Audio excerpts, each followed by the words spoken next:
We're back live right here, Global Leaders. And I'll be honest, there's so much of energy, so much of vibe. I had the opportunity of interviewing some of, I will say, powerful, inspiring, and motivational leaders in Johannesburg. The lady that I have sitting next to me right now, she needs no introduction. If you read her profile, nothing short of epic. ANIKI, how you doing? I'm very well, thank you. And thank you for having me here. Thank you for being here. Being nominated as part of the top 100 women, top 100 influential women for 2025, being part of the Global Leaders list. Tell us a little bit more about ANIKI. Well, I'm a writer, I'm a columnist, I'm a poet, and I'm also an artist. I followed a career in health, but it diversified into social development over the years, which I've been deeply involved for many, many years, and I still am. So at the moment, I'm a full-time writer, and I'm still a columnist, but I'm also into social development. Yeah. I'm a very busy person. You wear many different hats. Exactly. So in social development, my main focus is on women and children. The reason therefore is that I always say the earth is not for no reason called Mother Earth. Because she provides, she nurtures, she lets things grow, she gives shelter, she gives shadow, and she gives the sun. And that's how I see women. I think women are very powerful, and we need every woman in this country to build this country. I couldn't have put it better myself. You know, you need collaboration, you need that synergy, and you need motivation. Now, ANIKI, being such a successful woman, I mean, all of those achievements, all of those accolades, what are the secrets to your success? Well, it's actually very simple. I always tell my children, I've got 4 grown-up sons, and whenever since they were small, I would used to tell them that, coming to my age now, you'll find that life is actually like a big puzzle. And every day you do little things, but years later, when you look back, you see this puzzle coming, you see the bigger picture. So what motivates me, and I tell them this, that every day, that little piece you get for today, focus on that piece and do that piece the best you can. So finally, you'll see the bigger picture one day, and you'll see this beautiful picture of how everything just fits in there. Now, to everybody watching this, I want you to blow up the chat right now, because that was some solid piece of advice, and it fits so well with every aspect of our life, whether you're going to gym, yes, whether you're eating healthy, absolutely, whether you're building a business, whether you're building a relationship. Yes, we got to focus on the current moment. Yes, we got to focus on one day at a time. Yes. I really like that. That was very powerful, very profound. Another thing I would always also want to bring across is then when you look at social media these days, you will find that everybody is striving towards perfection. So I'm not talking about perfection, I'm talking about just giving your best. Because when you look at the moon, you'll see this beautiful moon, but if you look closer, you'll see these cracks in the moon. Ma'am. If you look at the sky, you'll see infinity, but some days it can be clouded. If you look at the sea, you'll see this lovely blue sea, but it's salty, and deep inside there's also dark parts. Yeah. So, but all of it's still so amazingly beautiful. So you don't have to be perfect to have a purpose. Oh, you don't go. You can just see the words just come. That is why she's a writer. And I kid you not, as soon as she sat here, the sun literally just appeared from nowhere. So the energies are pure. So ANIKI, what are you currently working on, and how can people get involved? Thank you. I'm currently a full-time writer, I'm a columnist, and I'm very thankful for that, because the written word is very powerful. It's one of the most powerful things that there are, because on a daily basis I can reach 30,000, 60,000 people by writing a word. So you also have to be very responsible because you must take care of it. What's going out there, you have an influence on people's lives. So that's part of what I'm busy with. In social development, every year I choose a different project. So in November last year, I was thinking, what will I do for 2025? And I was really looking for up high to give me an indication. And then it just happened so that in December I visited a very rural hospital, a district hospital, and I was being taken around to the children's section. There are 4 different wards. It's a very premature babies, cystic children, but there's also an oncology ward. And then there's also, I walked through the hospital and I felt heartbroken looking at these people, because they were children that, I mustn't become emotional, but they're little children with cancer, and and sometimes their mothers can't stay with them because they're coming from very poor rural districts. And they come to the hospital, they are seen by a doctor, and the mommy doesn't always know that the child is going to be admitted. So she comes so almost unprepared. And then the child is admitted and she hasn't got anything on her. So there she stays. And sometimes, they sleep on a mattress underneath the bed. Sometimes they have to go back home and leave the child there. Sometimes they wake up the next morning and they don't have any toiletries, not even to brush their teeth. There are children lying there alone without their parents, struggling through chemotherapy all by themselves. I stood there this morning and I knew, God, this is what I want to do for 2025. Wow. So I've become very involved in that. I had a discussion with the doctors and the nurses, what they would need. Yes. So what I'm doing at the moment, and that's my projects for 2025, on a monthly basis, I provide the children with coloring in books, with storybooks. I provide the mothers with little bags of toiletries, a basic thing like toothbrush, soap, something to wash their hair, a comb, a little bit of lip ice, Vaseline, stuff like that.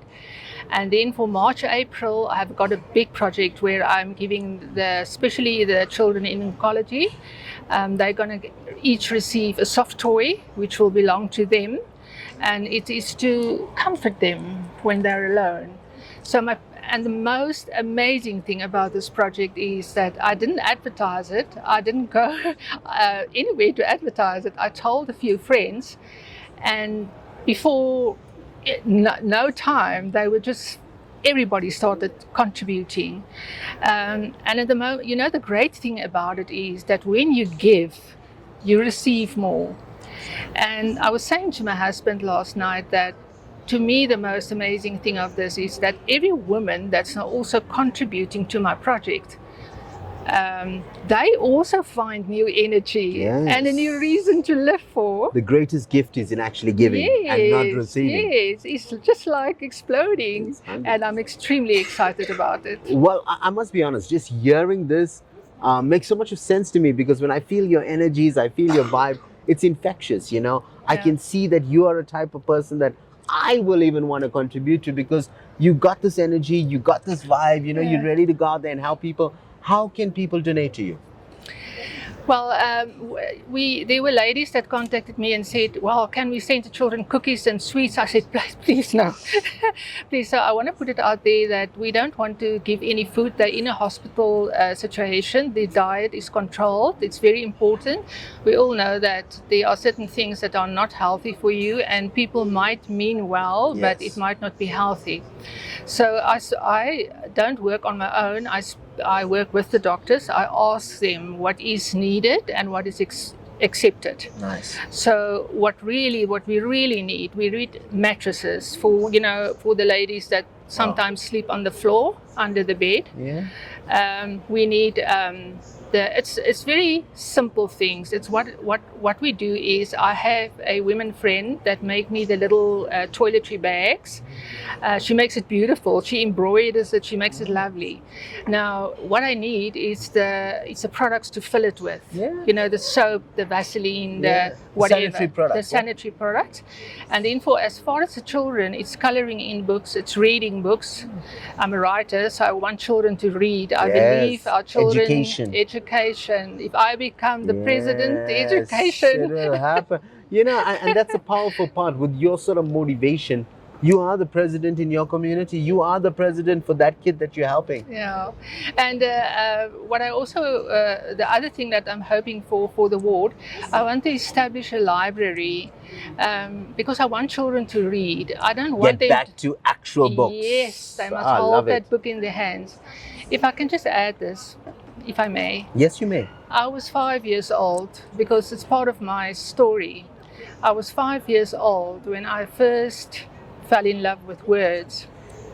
My grandmother and my grandfather, they used to read the newspapers. They belonged to different political parties. But every time they read the newspapers, they would have this discussion and debate and everything. And I was only 5 years old, and I looked at this and I thought, how amazing. This thing with the little letters on, it brings conversation, it brings debate, it makes people talk. And I can still remember taking that, holding it against my face, smell the ink, and I fell in love. Wow. But my mother didn't want me to study journalism. She said, my child, it's good, but you need something on the table to, food on the table. Do something that will bring you money. Yeah. So I landed in a career of health. And then later on, I studied in health, and then it diversified to social development, which I did most of my life. Now, the most amazing thing is, right at the time, in the meanwhile, I was writing. I did little pieces here and there, but not that thing that I wanted to pour everything in. It was there. And only when my children left for university, I was approached by a big newspaper and they offered me a position. Wow, congratulations. And from there, it was just rolling. And what I want to say at this point in time is, if you have a dream, hold on to it. Hold on to it. My dream came true many years later after being that 5-year-old little girl. And you know what I realized today is that my mother was right, because only once you have been witnessing a person come into life and you've been in the presence of somebody leaving life, you understand something about life. Wow. So I had to walk this path. God knows that I had to go through this to come to a point where I was ripe enough, rich enough inside to be able to give. The words just flow. Yeah, literally, I can just listen to you. And it's truly inspiring, to say the least, because I agree with you. I agree that, in life, sometimes books are overlooked. With technology today, even newspapers. Nowadays, people are consuming news before it's even printed in the newspapers. Yes. And I think it's so important for us to bring back the culture of reading. Yes. And my mentors always said, I don't care how technology goes. I don't care what AI is doing. But Rajiv, you got to read a minimum of 2 books a month. Absolutely. I must tell you that my children, all 4 of my sons, studied. They did very well for themselves. But as long as I can remember, since they were very little, I read to them. I would introduce them to books. And I'm all for the social media and what's happening at the moment. But still, I've just been in Oxford last year, and I went there, guys. There are books that are so old that they are put into chains. You can't take them away. They're just lying there. Words that has lived through ages, printed on paper. Guys, words are powerful. Too powerful. That is a whole different topic for another day. And I do believe that books are so powerful. But here's the mother of books, eh? The mother of writing. Education. Mother of education. That's the right one. So how can people contact you to make that donation? I know personally there's a lot of bed companies that I work with who would love to contribute mattresses and, to make this vision a reality of yours.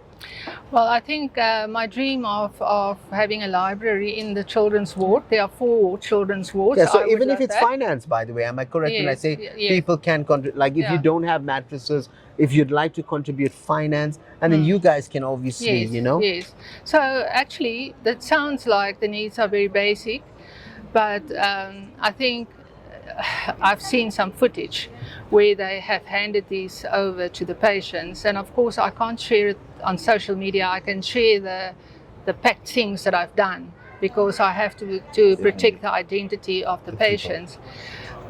But looking at it, it had me in tears. You can't believe that a bar of soap and a toothpaste and a toothbrush, for somebody that has nothing, means the world. what that can mean. Yeah. So be the catalyst.